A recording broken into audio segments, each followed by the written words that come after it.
Hi everyone, hope you are doing well. Today we will analysis IFCI Limited stock. Uh, Actually, Jeetu Yadav has commented to analysis this stock.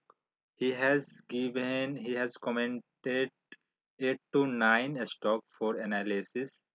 तो जीतू यादव जी, आपने जो भी stock analysis करने के लिए comment किया है, एक-एक करके उसको ज़रूर एनालिसिस करेंगे। थोड़ा लेट हो सकता है, उसके लिए मैं माफ़ी चाहूँगा।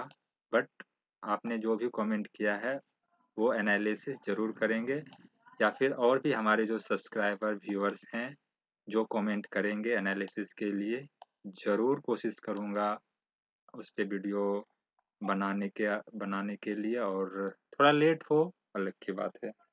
उसके लिए मैं माफ़ी चाहूँगा।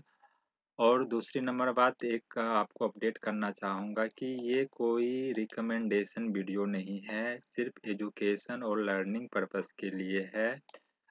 बाइंग, सेलिंग, होल्डिंग या किसी भी तरह की स्टॉक में एक्टिविटी करने से पहले खुद की लर्निंग ज़रूर करें, ताकि अपने आप पे कॉन्फिडेंस हो। किसी के कहने पे बाइंग, सेलिंग या फिर जो भी एक्टिविटी हो, वो मत करें। न्यू हैं तो पहले सीखें, सीखने के बाद ज़रूर आपको कॉन्फिडेंस बढ़ेगा। जब सीख जाते हैं तो आपका लेवल कॉन्फिडेंस बहुत ही एक अलग ही लेवल का होगा। तो स्टार्ट करते हैं। स्टार्ट करने से पहले यहाँ देखेंगे कि 1 वीक का टाइम फ्रेम लिए हैं। तो ये long term, medium term, short term सब पॉइंट ऑफ व्यू से बात करेंगे। एक नीचे यहाँ लाइन ड्रॉ किए हैं, गौर से देखेंगे, सपोर्ट का काम कर रही है। ये एक लाइन यहाँ ड्रॉ किए जो रेसिस्टेंट का काम कर रही है। स्टॉक यहाँ नीचे बहुत दिन बिताने के बाद, मतलब एक ये रेक्टेंगल पैटर्न बना, यहाँ से हम समझने की कोशिश करते हैं। इसका ब्रेकआउट दिया तो अच्छी खासी लगभग यहाँ से प्रॉफिट जनरेट किया। अब देखो यहाँ से फिर गिरावट आती है।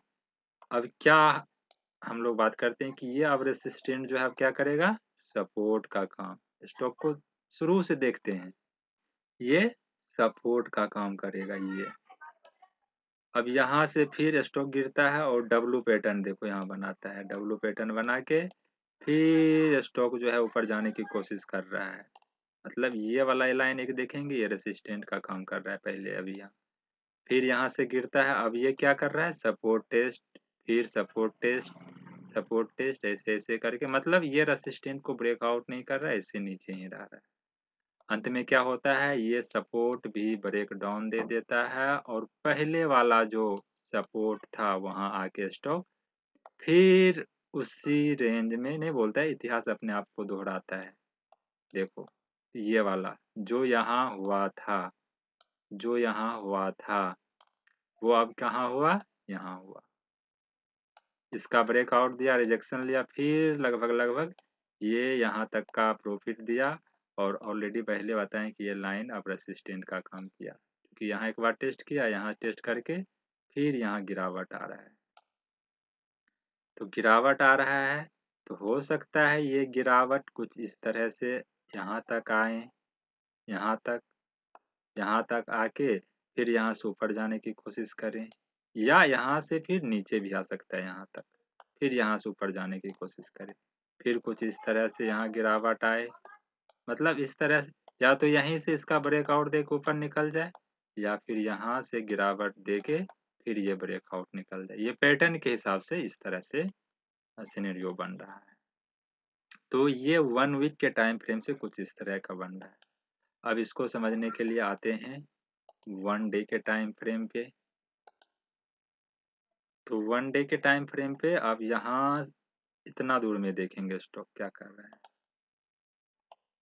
ये सपोर्ट का काम, ये रेसिस्टेंट का काम।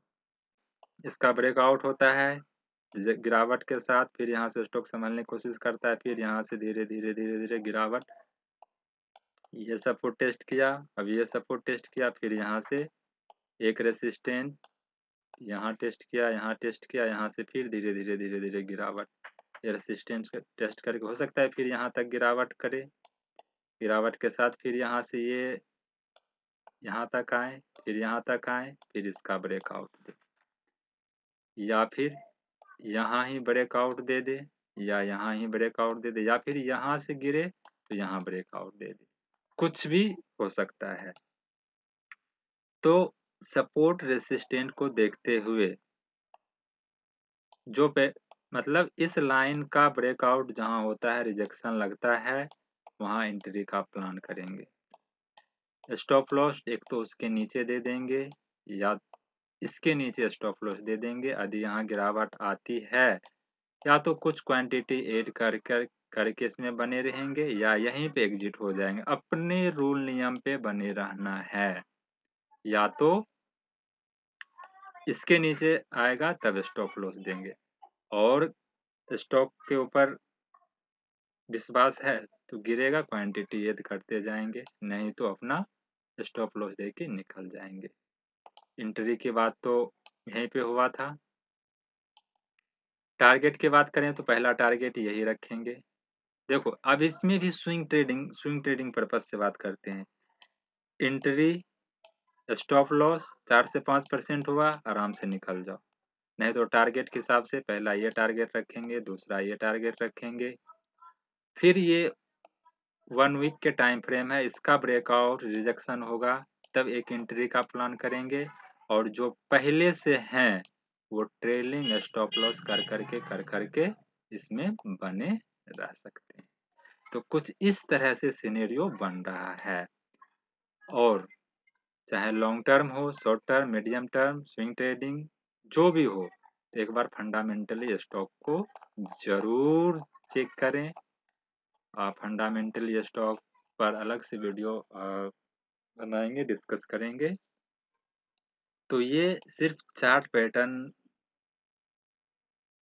सपोर्ट रेसिस्टेंट को देखते हुए, टाइम फ्रेम को देखते हुए, ट्रेंड को देखते हुए एनालिसिस किया गया वीडियो है। यदि वीडियो पसंद आई हो तो अवश्य लाइक करें, चैनल पे न्यू है तो चैनल को जरूर सब्सक्राइब करें, और कमेंट में जरूर मेंशन करें कि नेक्स्ट वीडियो किस स्टॉक के ऊपर एनालिसिस करूं। और तब तक के लिए जय हिंद, धन्यवाद, मिलते हैं अगले वीडियो में।